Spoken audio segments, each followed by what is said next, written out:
Deus, em nome de Jesus, nós aqui estamos despidos de qualquer pretensão humana, de que temos autoridade, poder ou qualquer autorização para falar em Teu nome, se o Senhor mesmo não estiver conosco. Fala através de nós, nós somos apenas instrumentos, e o que queremos é que o Senhor seja glorificado, que Teu Filho seja glorificado, que o Teu nome seja visto, e que a glória seja Tua. É o que nós oramos a Ti, Senhor, em nome de Jesus, amém e amém. Leamos então de forma alternada o texto, que nos diz o seguinte: quando, pois, o Senhor veio a saber que os fariseus tinham ouvido dizer que ele, Jesus, fazia e batizava mais discípulos que João,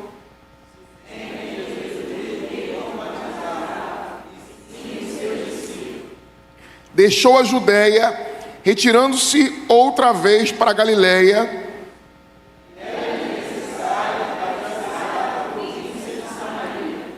Chegou, pois, a uma cidade samaritana chamada Sicar, perto das terras que Jacó dera a seu filho José.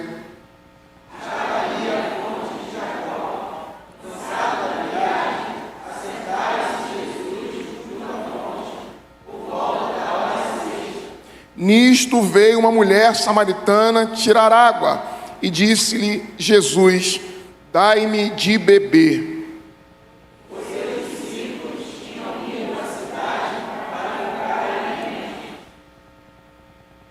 Então lhe disse a mulher samaritana: como, sendo tu judeu, pedes de beber a mim, que sou mulher samaritana?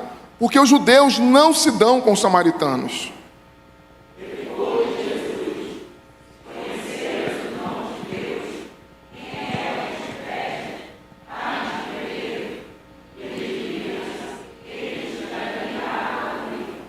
Respondeu-lhe ela: Senhor, tu não tens com que tirar a água, com que tirar, e o poço é fundo.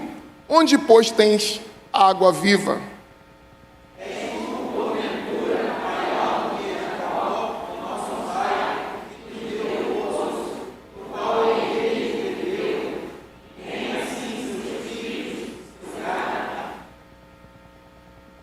Afirmou-lhe Jesus: quem beber desta água tornará a ter sede.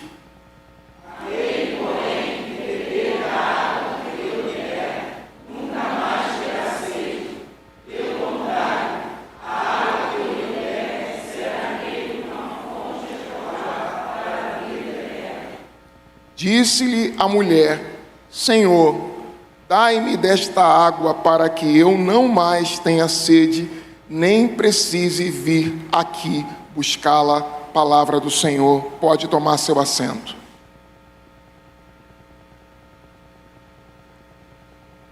Jesus é a fonte para a vida eterna. Jesus é a fonte para a vida eterna. É sobre isso que eu quero falar com você nessa noite. Jesus é a fonte para a vida eterna. É sobre isso que fala esse texto. Não é sobre a mulher.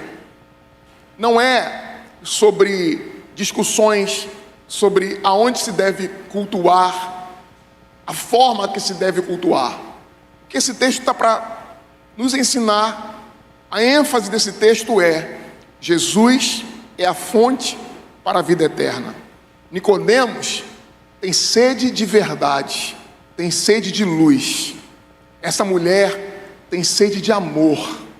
A sede dessa mulher não é a mesma sede de Nicodemos. A sede de Nicodemos é a sede da verdade, do conhecimento, da luz que ilumina, em distinguir o certo do errado, em distinguir a verdade do erro, em distinguir a falsidade da verdade. É o que procura Nicodemos. O que procura essa mulher?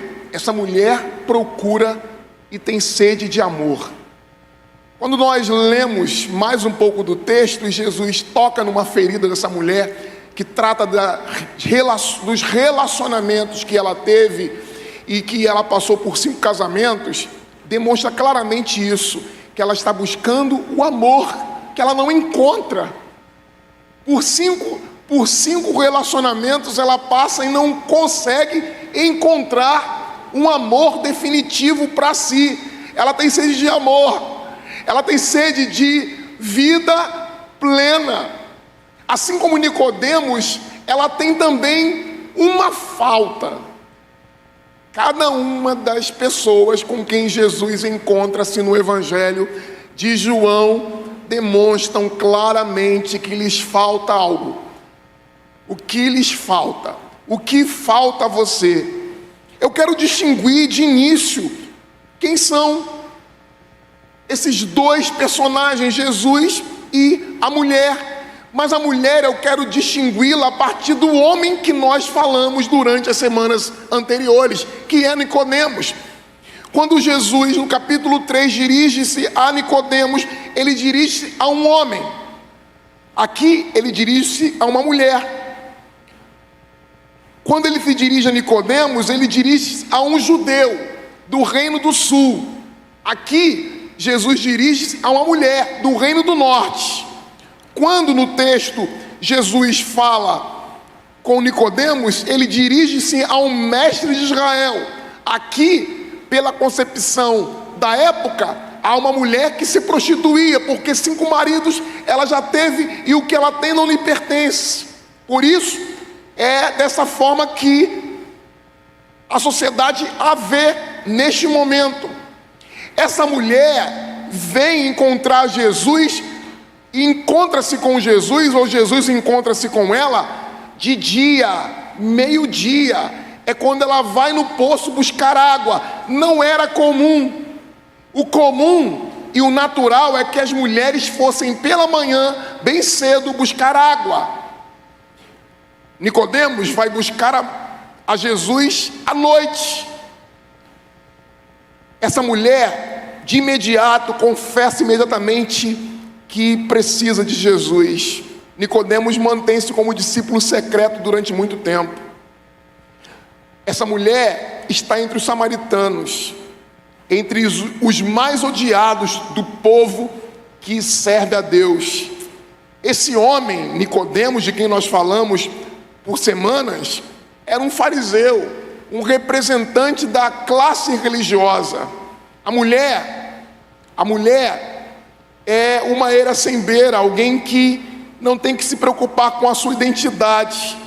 Nicodemos não, é um líder destacado, chefe da cúpula do Sinédrio. Nicodemos tinha dúvida sobre a sua religião e sobre a verdade a respeito dessa religião. Essa mulher, ela quer uma explicação, ela quer conhecer da religião de Jesus, porque ela é samaritana. Nicodemos era letrado, essa mulher era pouco instruída.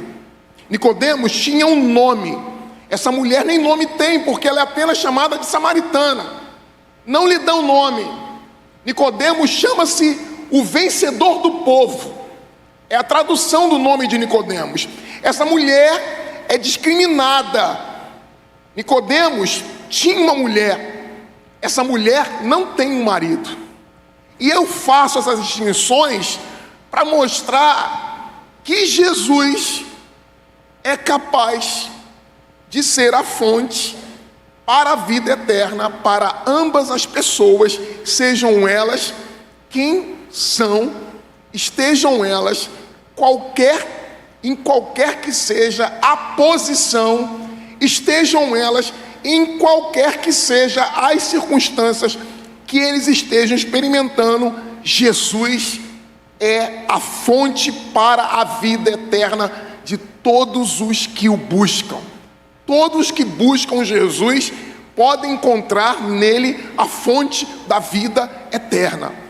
Como ela é tratada de forma discriminada, como uma mulher que não tem honra, era como eles a tratavam.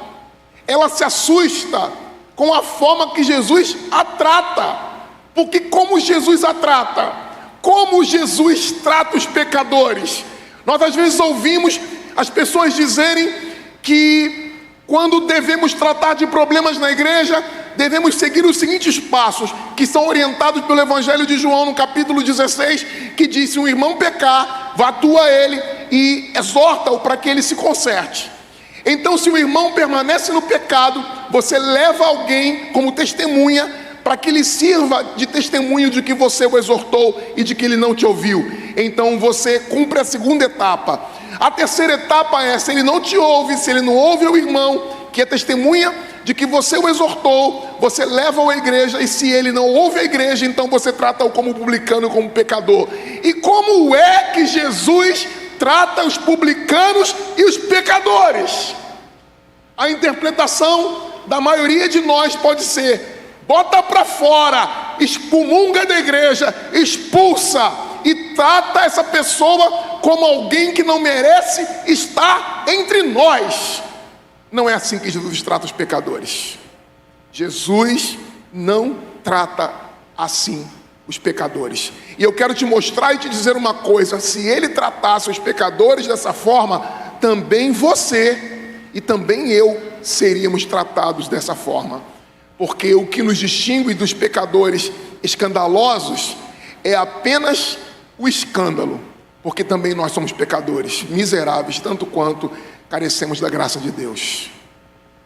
Porque na dimensão de Deus, todo pecado proferido, seja o pecado que você nem sequer reconhece, seja o pecado que você nem reconhece como pecado, porque a sociedade que nós vivemos, ela tem sacralizado alguns pecados e tem transformado alguns pecados em virtudes.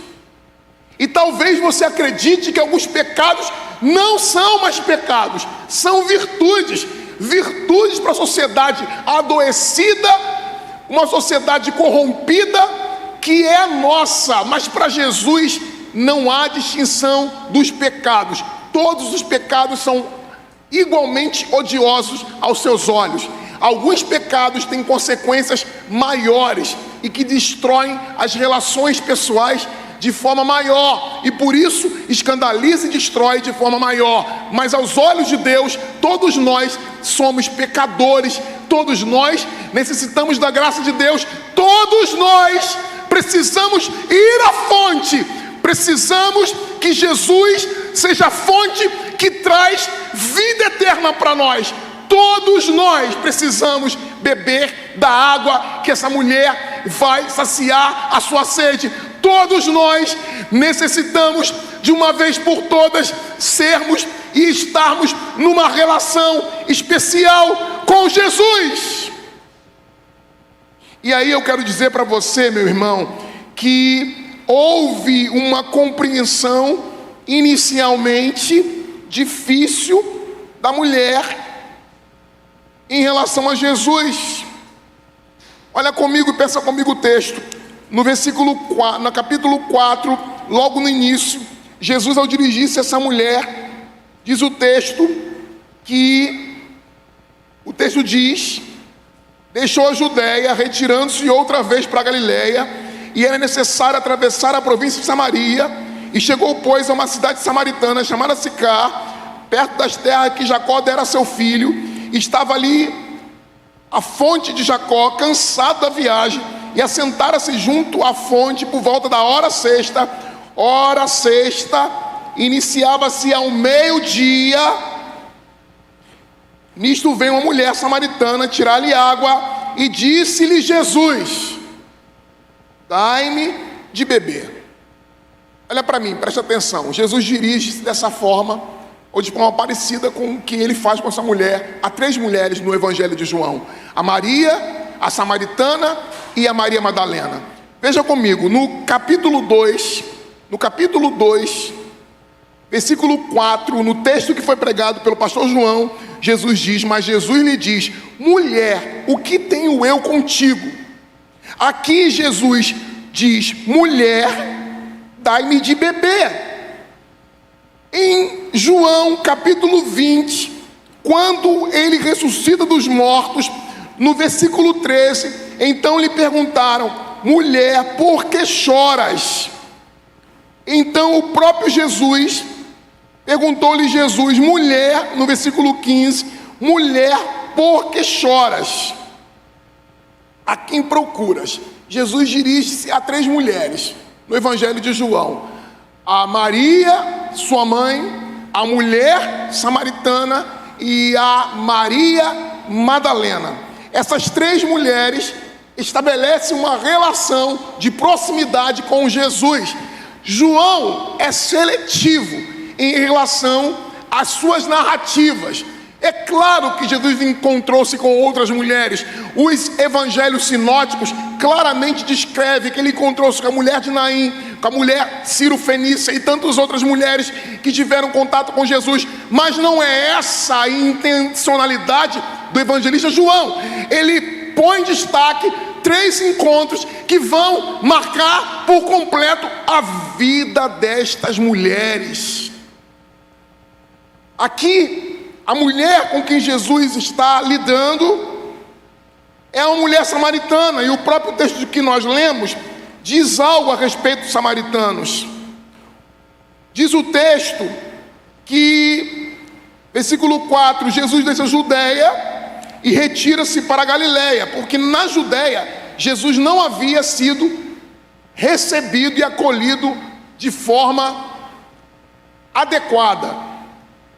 Na Judeia, Jesus não é tratado como profeta, porque o profeta não tem honra na sua casa. É a frase que sai da boca de Jesus, que o profeta não tem honra na casa, na sua própria cidade. Na sua própria cidade, o profeta não tem honra. E Jesus tem que sair da Judeia e ir para a Galileia, porque na Galileia é onde ele vai ser honrado.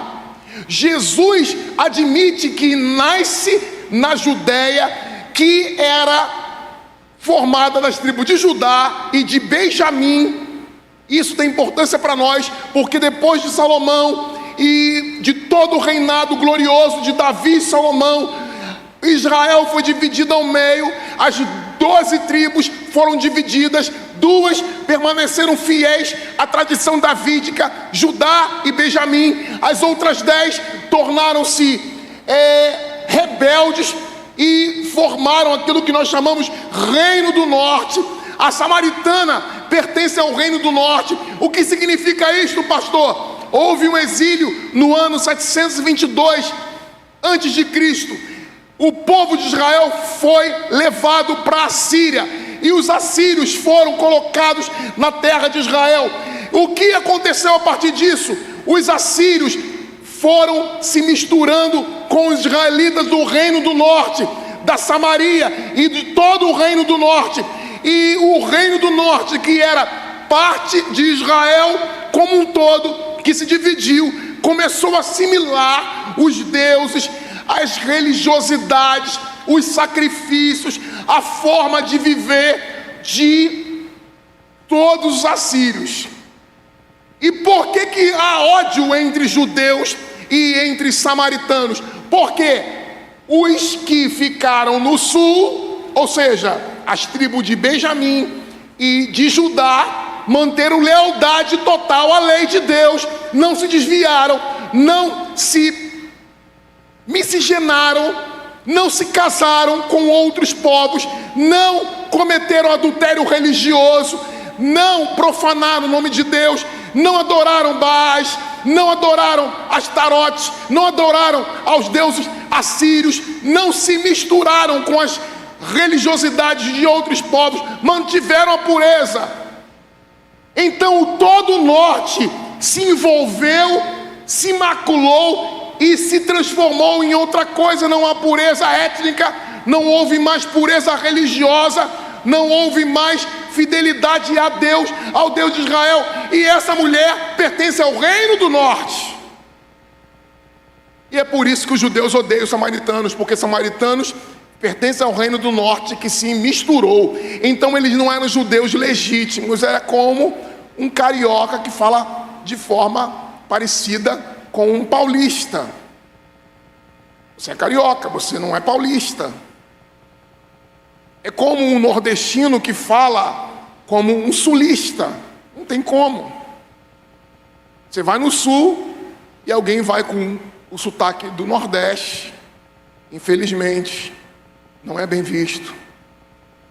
O Nordeste é tratado por vezes de forma injusta e preconceituosa por outras regiões do nosso país. A gente sabe que a questão étnica ainda é um problema no nosso país. A gente acha que isso é algo recente, não, mas é algo antigo. Tanto é que os samaritanos não se dão com os judeus por causa de uma questão étnica. Porque nós somos judeus, nós somos fiéis a Davi, nós somos fiéis à lei de Deus, nós não nos misturamos com outros povos, nós oramos no templo de Jerusalém, nós não erguemos altos de sacrifícios fora do templo, porque a religião que nós servimos é centralizada no templo de Davi. Era assim que viviam os judeus. A samaritana não, ela quer descobrir e viver da forma correta. Ela encontra-se com Jesus, ela é vista como uma pecadora, ela é tratada por todos os irmãos judeus como alguém que tem que ser banida, não apenas porque é samaritana, mas porque é uma mulher de muitos maridos. Até hoje nós vemos que as pessoas tratam as mulheres de forma violenta e preconceituosa por muitos motivos, quanto mais quando trata-se de questões morais. Não é algo diferente agora. Imagina há séculos atrás, há 2000 anos atrás, essa mulher é uma mulher mal recebida em diversos lugares. Eles tratam essa mulher de forma desprezível. Ela não é alguém com quem se deve manter relações sozinho, de amistosidade, de falar, como que alguém solteiro como Jesus vai estar numa relação de proximidade com uma mulher que é samaritana, mal falada, mal vista. Jesus ousa quebrar aquilo que se espera dele. Jesus rompe com a ideia de um Deus separatista. Nisto veio uma mulher samaritana tirar água. Jesus disse-lhes: dai-me de beber. Ao se apresentar como Messias, Cristo leva a eles uma mensagem de salvação, mostrando que não há diferença entre judeus e gentios, uma vez que debaixo da graça somos todos iguais. Não à toa Cristo é reconhecido por eles como o Salvador do mundo, confirmando assim que o propósito da ida de Jesus a essa mulher tem um objetivo muito claro. Jesus quer mostrar claramente que Ele é a fonte para a vida eterna, e essa fonte jorra a fim de todos aqueles que querem beber dessa água encontrem aquilo que lhes falta. Quem quer beber da água vai ser saciado dessa água. Quem quer encontrar-se com Jesus e é atraído por Ele mesmo, vai receber a graça necessária para viver e reconhecer e experimentar desse encontro com Jesus. Veja que essa busca pela água que vai saciar a sede dessa mulher é algo que se dá em uma relação não compreendida pela mulher. Por quê? Veja comigo, nisso veio a mulher samaritana tirar água, disse Jesus: dai-me de beber, porque seus discípulos tinham ido à cidade comprar alimentos. Versículo 8, versículo 9, então lhe disse a mulher samaritana: como sendo tu judeu, pede-me a beber a mim, que sou mulher samaritana, porque os judeus não se davam com os samaritanos, como já aqui expliquei, o motivo que eles não se davam, por questões étnicas, por questões também no aspecto moral. Homens não falam com mulheres sozinhos em lugares que, como poço, como um lugar isolado, completamente distante. As mulheres devem manter a distância de homens, ainda mais judeus. Eu não sei se você lembra alguns episódios da Bíblia, mas eu quero te fazer lembrar que o poço e o lugar de buscar água é na Bíblia um lugar de encontro, de relacionamentos que são estabelecidos. É no poço, indo buscar água, que Isaac encontra Rebeca e se casa com ela. É no poço, indo buscar água, que Jacó encontra Raquel e casa-se com ela. É no poço, indo buscar água, que Moisés encontra Séfora e estabelece relacionamento com ela e casa-se com ela. O poço provavelmente era um lugar onde homens e mulheres se encontravam para estabelecer alguma relação de namoro, que não era um namoro como nós aqui estabelecemos. O namoro na antiguidade eu gostei dela, vou a ela e ao pai dela, vou pedir a mão, vou me casar, não encosto nela até que isto aconteça. Eram relações extremamente respeitosas, mas esse lugar era lugar de encontros. E não pegava bem para Jesus, sendo ele solteiro, encontrar-se com uma mulher com 5 maridos, com um histórico de relacionamentos confusos. Não pegava bem. Jesus não está preocupado com a questão étnica. Jesus não está preocupado com a questão de gênero. Quando eu falo de questão de gênero, alguns podem saltar os olhos e pensar do que o pastor está falando. Jesus está falando, e eu estou dizendo para você que para Jesus não há importância absoluta se é homem ou mulher, porque a fonte que jorra para a vida eterna é para homens e mulheres, porque é o único gênero que nós conhecemos, é a única norma que nós conhecemos, é a norma biológica, tal como Deus criou, como Deus estabeleceu na criação. O padrão de Deus é o padrão de homem e homem e mulher são tratados por Jesus de igual forma. Não é justo que as mulheres sejam tratadas com inferioridade no meio evangélico. Não é justo que nós vejamos as mulheres como inferiores, porque elas não são. A relação que se estabelece na Bíblia entre homens e mulheres é sempre no âmbito de a fonte que jorra para a salvação, jorra para salvar e para mudar a vida de homens e mulheres. Jesus está falando com a mulher porque ele está rompendo a ideia equivocada de um gênero privilegiado que privilegia os homens. Quando Jesus vai a um lugar típico de mulheres, conversa com a mulher, sendo ele homem, ainda por cima judeu, ele deixa claro a ruptura com estigmas sociais, sem qualquer valor prático para a vida humana, relacionados entre uma diferença entre homem e mulher. Jesus não está preocupado se ele é mulher ou se ele é homem, porque a salvação veio para homens e mulheres. É por isso que Paulo em Gálatas vai dizer, porque diante de Deus não há acepção de pessoas entre escravos e senhores, entre judeus e gentios, entre homens e mulheres, entre adultos e crianças. Jesus é a fonte para a vida eterna para todos que querem beber da água da vida. Você entende? Se entende, diga amém. Então Jesus rompe com os limites étnicos. Jesus rompe com uma ideia equivocada de um gênero privilegiado. E Jesus se apresenta como a fonte para a vida eterna. Veja o texto, versículo 10. Jesus diz, replicou-lhe Jesus. E aí ele apresenta uma outra faceta. Primeiro ele se apresenta como aquele que não veio para excluir por causa da nacionalidade, seja judeu ou samaritano. Jesus está abrindo-se para eles, para ela. Não importa que ela é samaritana. Eu e você precisamos saber que esse ódio entre samaritanos e judeus aumentou ainda mais décadas depois de Jesus ter falado com essa samaritana, porque João Hircano, um dos líderes do judaísmo, foi lá no templo dos samaritanos e destruiu o templo dos samaritanos. E os samaritanos, como retaliação, foram ao templo de Jerusalém e profanaram o templo de Jerusalém. Fizeram todo tipo de contaminação cultural para que o templo de Jerusalém fosse também profanado. Ou seja, Jesus está dizendo, olha, vocês criam barreiras e muros, porque é homem, porque é de outra religião, porque tem diferenças. Eu não.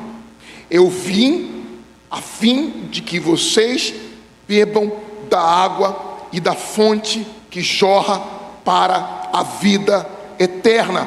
O texto diz assim: se você conheceras o dom de Deus, e quem é o que te pede, dá-me de beber. Versículo 10, está acompanhando comigo? Amém? Dá-me de beber, tu lhe pedirias e ele te daria a água da vida.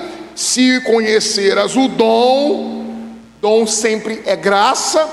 Veja comigo que a tradução da palavra dom aqui no texto que nós estamos lendo significa o seguinte. Deixa que eu vou ler para você o que Jesus está aqui apontando claramente para essa mulher. Dom, aqui no texto, é sempre para nós um ato de dar presente, um ato de honrar o outro. Era uma prática e um gesto e uma expressão de afeto, um presente, uma dádiva. A graça é um dom. Então o que Jesus está dizendo para essa mulher: olha, se você soubesse o que eu posso fazer por você, você entenderia que eu estou te pedindo água, mas eu é que tenho água para dar a você e a todos os que necessitarem dessa água, porque a água que eu dou a você, ela não vem do poço de Jacó. Eu sou maior que Jacó. Olha, quando você olha para o texto da Bíblia, você olha para a história de Jacó, você sabe que quando Jacó nasceu agarrado ao pé de Esaú. Você lembra disso? Você lembra disso? Você conhece a história de Jacó e Esaú? Jacó era gêmeo com Esaú. Viu, André? Você nasceu depois do Mateus. Não nasceu agarrado no pé dele não, né? Não nasceu. Marilene nasceu agarrado não, né? Mas Jacó nasceu agarrado no pé de Esaú. E o que diz a Bíblia é que Jacó suplantou Esaú. Jacó suplantou Esaú. Jacó tomou o lugar de Esaú, porque Esaú era o primogênito. Jacó veio agarrado no pé de Esaú, suplantou Esaú. Sabe o que está acontecendo aqui no texto? Que Jesus está suplantando Jacó, porque o poço que ele vai dar água, o poço de Jacó só dá água para matar a sede aqui e agora. O poço não satisfaz. A água que sai do poço não satisfaz. A água que sai daquele lugar não é capaz de saciar a sede. Jesus suplanta Jacó, porque Jesus não dá água do poço, Jesus dá água da fonte. E há uma distinção imensa nisso, porque a água de Jesus não vem do poço. O poço dá trabalho, tem que ter corda, tem que ir lá no fundo. Quanto maior o poço, maior a dificuldade. E demonstra que a leitura que a mulher faz é de beber água do poço. A leitura de Jesus, e na boca de Jesus não se fala de poço, fala de fonte. Veja comigo o texto, porque você vai ver isso. Replicou-lhe Jesus: se você soubesse, se você conhecesse o dom, e quem é que te pede, dá-me de beber, tu lhe pedirias, e eu te daria água viva. Ela pergunta, respondeu-lhe ela: Senhor, tu não tens como tirar, e o poço é fundo. O poço é fundo. Olha para mim, presta atenção. Jesus não está falando de poço. O poço que essa mulher fala está atrelado simbolicamente aqui à lei, à tradição, ao esforço. Para pegar água do poço, você tem que ter braços fortes, você tem que ter uma corda muito comprida, você tem que exercer todo o esforço necessário. E você é que vai tirar a água do poço, porque a água não virá a você.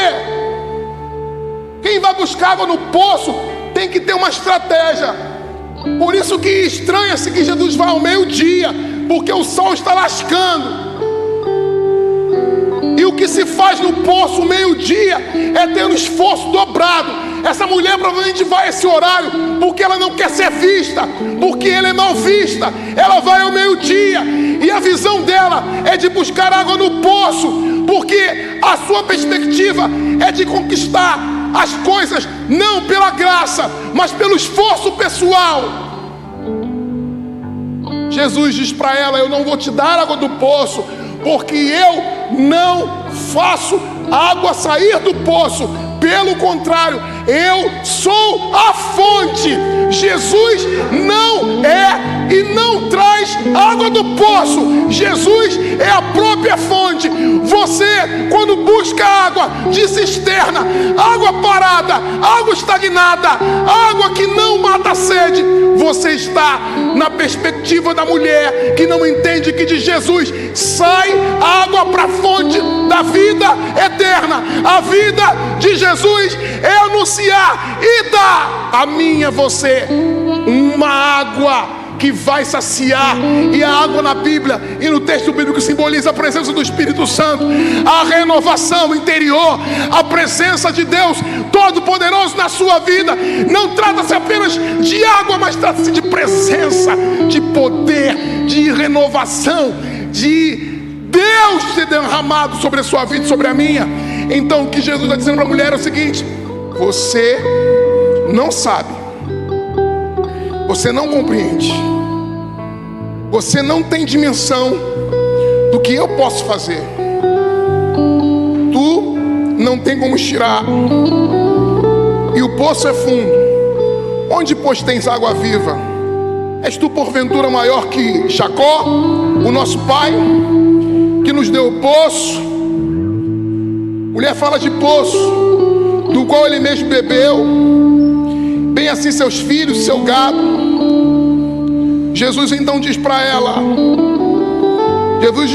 aquele porém que beber da água que eu lhe der, nunca mais terá sede. Pelo contrário, a água que eu lhe der, será nela o quê? Versículo 14, acompanhe comigo, meu irmão. A água que eu lhe der, será nele o quê? Uma fonte. Ela está ligada à ideia de que haverá e sairá a água de um poço. Mas Jesus diz para mim, para você e para a mulher samaritana que Ele é a fonte, Ele não é o poço. Jesus sacia a sede existencial. Jesus aplaca a sede de honra dessa mulher. Jesus aplaca e sacia a sede de amor dessa mulher. Jesus está dizendo: você não precisa de nenhum marido mais para ser feliz. Você teve 5 e todos eles foram absurdamente ruins para você. Você trocou de relacionamentos em busca de uma plenitude para a sua vida, mas eu sou aquele que vou dar a você algo que vai te fazer tão pleno, tão completo, que você não precisará de homem algum. Não que Jesus não queira que essa mulher habite em família, mas a sua busca desenfreada de relacionamentos fez com que ela quebrasse a lei de Deus. E por vezes nós quebramos a lei de Deus a fim de buscar para nós saciar a nossa sede de vida, a nossa sede de amor, de sermos amados, respeitados, de termos aquilo que precisamos para a nossa felicidade, enquanto deveríamos confiar simplesmente que Jesus é tudo o que precisamos para viver, é tudo o que necessitamos para viver. Se você tem Jesus, você não precisa de absolutamente nada a não ser Jesus. Você pode ter uma família, você pode ter filhos, você pode construir uma história de sucesso, de trabalho que você vai ser recompensada. Você pode ter títulos acadêmicos, você pode buscar uma posição na sociedade, você pode encontrar pessoas com quem manter relacionamento de amizade, mas tudo isso é consequência do principal, daquilo que você é, da sua identidade. A sua identidade não está nem em pessoas, em coisas, em fama, em poder. A sua identidade precisa estar em Cristo Jesus. Se você tiver Jesus, Se você alcançar, tocar nele, ser tocado por ele, se ele tocar em você, se você beber dessa fonte, se essa fonte for vida para você, se essa fonte entrar em você, se você tocar na pessoa que pode fazer dentro de você uma fonte que jorra para a vida eterna. Não trata-se de buscar água, trata-se de você ser a fonte da água. Trata-se de Deus transformar o seu interior em rio de água viva. Trata-se de Deus fazer com que dentro de você não haja falta de nada, porque você tem tudo, porque Deus transformou dentro de você o que estava quebrado, aquilo que estava machucado, aquilo que estava ferido, aquilo que trazia você transtorno, aquilo que trazia dor. Ele transformou, ele mudou. E aquilo que antes era desgraça, era vergonha, era algo que fazia de você limitado, limitada, Jesus fez com que tornasse água que não para de jorrar. Jesus quer que você não beba água em cisterna. Jeremias 2,13 diz: o meu povo cometeu 2 crimes. Eles abandonaram a mim, a fonte de água viva, e cavaram as suas próprias cisternas, poços rachados que não têm água. Eles rejeitaram o suprimento de água fresca e a corrente de Deus e a sua fiel bondade, escolhendo no lugar disso águas estagnadas, cisternas que eles mesmos prepararam. O poço de Jacó não era capaz de dar a essa mulher aquilo que ela buscava, porque por detrás dessa simbólica da água em suprimento que ela precisa, não trata-se apenas da água física, trata-se de saciedade para a alma, trata-se de se encontrar, de saber quem se é, trata-se de identificar-se com aquele que pode mudar a nossa vida. A mulher samaritana, assim como Nicodemos, querem buscar amor gratuito de Deus. De onde tirará água? Nicodemos ouve de Jesus: como pode um homem nascer de novo, sendo já velho?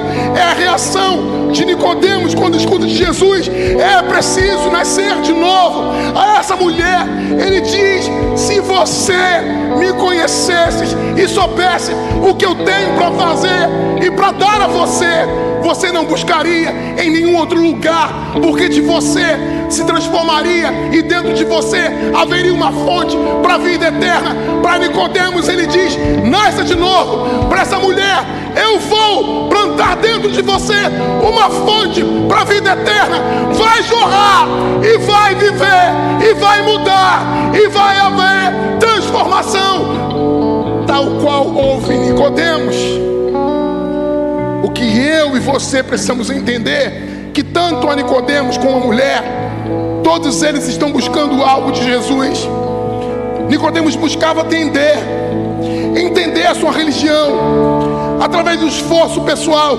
Ele queria sabedoria, ele queria lentamente a perfeição, segundo a lei, ser sustentado pela lei. Mas Jesus diz para ele: você precisa nascer de novo. Essa mulher que busca no poço algo que é muito claro, que é algo simples: eu só quero água. Depois você vai ver o desdobramento disso, porque ela começa a perguntar para Jesus: aonde deve se adorar? É aqui no monte dos meus pais, ou é em Jerusalém que se deve adorar? Claramente demonstra que essa mulher não tem apenas preocupação com água, a preocupação dela vai para além da água. E Jesus sabe disso, porque aquilo que você precisa é mais do que água, aquilo que você precisa é mais do que dinheiro, aquilo que você precisa é mais do que uma casa boa, aquilo que eu preciso é mais do que posição. Tudo isso faz as pessoas ficarem vazias. Veja os artistas, veja os políticos, veja os estadistas, veja os intelectuais do nosso país. Todos os dias trocam de casamento, todos os dias estão fracassando nas relações. Veja os escândalos, veja a completa e absoluta, o vazio completo que há nessas pessoas, a volúpia, a incapacidade de se sentir satisfeita. Schopenhauer diz o seguinte sobre o desejo: para cada 10 desejos satisfeitos, há mais 50, 100 desejos que nós buscamos ainda mais. Cada vez que nós saciamos um desejo, nós temos mais desejo de mais coisas, de mais coisas. Cada vez que você compra o iPhone, qual é o último da geração agora? É o 13? É o 15? Olha, 15. Você compra o 15, quero comprar o meu iPhone. Meu filho, tadinho, ganhou R$100 da avó, e aí falou, vou comprar um iPhone. Inocente nosso filho, né? Inocente, com R$100. Pai, minha avó me deu R$100, vou comprar um iPhone. Falei, filho, não dá não. Ele, você me empresta mais 100 então? Falei, filho, a cada desejo satisfeito, nós temos necessidade de mais. Agora é o 15, amanhã é o 16, o 17, o 18. Agora é o carro zero, amanhã o carro importado, amanhã outra casa, a casa da Barra não serve, o Brasil não serve, eu vou morar em Miami. A gente começa a buscar e a satisfazer desejos. Desejos são um buraco, desejos são um buraco negro, engolem tudo. Os nossos desejos jamais serão satisfeitos. O desejo dessa mulher é o desejo básico. Eu só quero água. Jesus diz para ela, esse desejo básico de querer apenas a água aponta para um desejo máximo, que é: você precisa de plenitude. Nós precisamos de plenitude. Os artistas, os políticos, os filósofos, os arquitetos da cultura desse país estão absolutamente, completamente enganados, porque eles buscam em tudo isso que eles têm. Eles buscam saciedade para a alma, fome, saciar a fome existencial, e o único que pode fazer isso é Jesus. E a água que eles precisam beber é a água da vida eterna, que tem Jesus como a fonte. Só Ele é a fonte. O Espírito Santo nos é dado nessa fonte. Aquele, porém, que beber da água que eu lhe der nunca mais terá sede. Pelo contrário, a água que eu lhe der, ela será em você uma água para a vida, uma fonte para jorrar para a vida eterna. Somente uma água perene, uma água sempre disponível dentro do homem é capaz de mudar o homem. O Espírito Santo comunica isso a cada homem, um manancial que brota continuamente. Portanto, é o Espírito Santo que nos dá essa fonte. É o Espírito Santo que muda a estrutura de dentro de nós. É o Espírito Santo que jorra a água dentro de nós. É o Espírito Santo que é o manancial interior e não exterior, como o poço de Jacó, que é apenas um poço. O homem deve visitar o poço muitas vezes, mas quando o homem é enchido pelo Espírito Santo, quando o Espírito muda a nossa estrutura interna, quando a disposição da nossa alma é transformada, quando nós alcançamos a graça de termos a Jesus Cristo, então a fonte vai jorrar por toda a eternidade. A fonte não vai parar de jorrar. A alegria vai florescer. E por mais desgraças, provações que nós venhamos a viver, mesmo assim nós teremos a força necessária para lutar, para vencer, para nos refazer, porque dentro de nós haverá um poder que não é nosso, é um poder sobrenatural, é o poder do Espírito Santo, é a fonte que jorra por toda a vida eterna, que é a fonte colocada pelo próprio Deus, que não vai se apagar, que não vai parar de jorrar, que não vai parar de brotar vida nova. O homem deve receber vida em sua raiz, na profundidade de seu ser, não se acomodar a normas externas. Não basta o homem aprender sabedoria nova O homem necessita de uma nova espécie de vida, de uma força nova, de uma fecundidade interior. E somente Jesus pode dar, porque Ele que introjeta em nós o seu Espírito, que produz vida e vida para a eternidade. Disse a mulher: Senhor, dá-me dessa água, para que eu não mais tenha sede, nem precise vir aqui buscá-la. Com essa promessa de vida, Jesus despertou o anseio na mulher, a qual se declara disposta a abandonar o poço de Jacó, a lei, as tradições, a sua história, os seus desejos, acalmar a sua alma e entregar-se a Jesus e viver dessa fonte. Jesus é a fonte para a vida eterna. Isso significa, para mim e para você, que nós somos perdoados e que a mancha da culpa do pecado foi retirada de nós, porque o Espírito Santo, Ele nos transforma por dentro, mas o próprio Jesus justifica-nos do nosso pecado. O próprio Deus declara que o martelo foi batido em nosso favor, o juiz emitiu a sentença, e é sentença de absolvição. Nós estamos perdoados.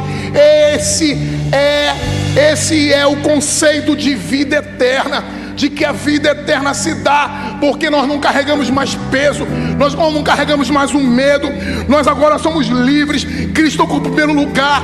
Quando eu não sou preso a nada, então eu sou livre. Quando você é preso à sua casa, aos seus filhos, ao seu casamento, ao seu ministério, à sua honra pessoal, você ainda está bebendo no poço, você ainda está bebendo na cisterna. Mas quando você depende unicamente de Jesus, você está dizendo: eu sou livre, eu tenho um rio de água viva dentro de mim. E tudo que acontece com você é em consequência do seu interior, que está brotando de água viva. Você abandona o sofrimento, você abandona o peso, você abandona a imagem de um Deus carrasco, de um Deus vingativo. Você abraça a misericórdia, você abraça a graça, você abraça um Deus que te ama. Você é capaz de perceber nas pequenas coisas a graça de Deus. Você é capaz de sentir alegria nas pequenas coisas, como tomar um café pela manhã. Amanhã, se você e eu pudermos tomar um café, faça isso como ninguém, faça isso como nunca fez. Tome o seu café pensando: eu estou aqui, Deus me deu uma vida. Tudo que eu estou vivendo de difícil, de complicado, eu posso mudar. Ele me dá força, decisões, capacidade. Dentro de mim habita o Espírito Santo e Ele faz fluir água permanente. Eu e você estamos debaixo do cuidado de Deus. Ele tem plantado em nós a sua vida. A sua vida, ela não se esgota. A sua vida permanece jorrando para sempre. É isso que Jesus é mulher. Somente Jesus pode dar isso. Então eu termino dizendo: Jesus é essa fonte, o Espírito Santo é essa água, e você, assim como essa mulher, pode receber de Jesus. Vamos ficar de pé, vamos louvar ao Senhor. Enquanto louvo ao Senhor, eu quero convidar você que está aqui nessa noite e que precisa viver um tempo de renovação e que precisa experimentar a água que jorra para a vida eterna fluir dentro de você. Eu quero orar por sua vida. Venha ao altar de Deus para que nós possamos orar juntos. Diga como essa mulher disse: Senhor, dá-me dessa água para que eu não tenha mais sede, nem precise vir aqui buscá-la. Planta em mim uma fonte inesgotável de vida. Se você que precisa de renovação interna, se precisa de poder espiritual para vencer, as circunstâncias que estão esmagando você, que estão tirando você do trilho, que estão fazendo você naufragar. Eu quero, em nome de Jesus, desafiar você para se colocar diante do altar de Deus, para que nós venhamos orar juntos, para pedir ao Senhor que renove as suas forças, renove a sua vida, renove o seu entusiasmo, renove a presença dEle. A fonte que está em você não seque jamais. Então, se você quer isso, enquanto nós louvamos, os pastores vão estar aqui para orarmos por sua vida. Eu vou pedir também ao pessoal do Gol, como fizemos na terça-feira, que venham aqui, se alguém quiser oração, e vocês estejam com essas pessoas. Eu sei que muitos de nós aqui somos crentes, acho que a maioria. Talvez não tenha ninguém aqui que não seja cristão, mas eu sei que você precisa de renovação, como eu preciso. Nós precisamos. E quando nós saímos do nosso lugar e nos colocamos diante do altar de Deus, nós estamos dando um passo para uma mudança significativa em nossa vida.